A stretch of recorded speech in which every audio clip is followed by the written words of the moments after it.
Let's have a look at how to fire up the grill. Please note that even if you have the ZGrills Aussie app installed on your mobile device, for safety reasons, you still need to fire up the grill on the controller. Please make sure you've got some wood pellets in the hopper, and if you haven't already, use the feed pellet function to fill up the tube between the hopper and the fire pipe. Always open the grill lid to ensure good airflow during the firing up process. With the grill plugged into power, press the control knob once to wake up the screen.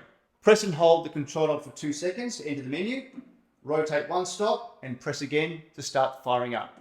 The fan will start blowing air, the auger will rotate to drop wood pellets into the fire pipe, and the ignition rod will get red hot to ignite those pellets. Once you see smoke coming from the grill, you can close the lid and wait for the temperature to rise. After 2 to 3 minutes, the grill will beep 3 times indicating the fire is lit, and the message will show fire lit on the display.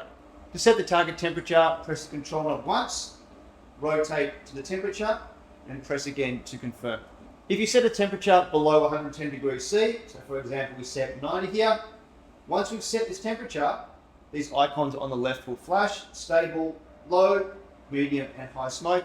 Press again to confirm. Please refer to our online knowledge centre for more information about setting temperatures and smoke levels.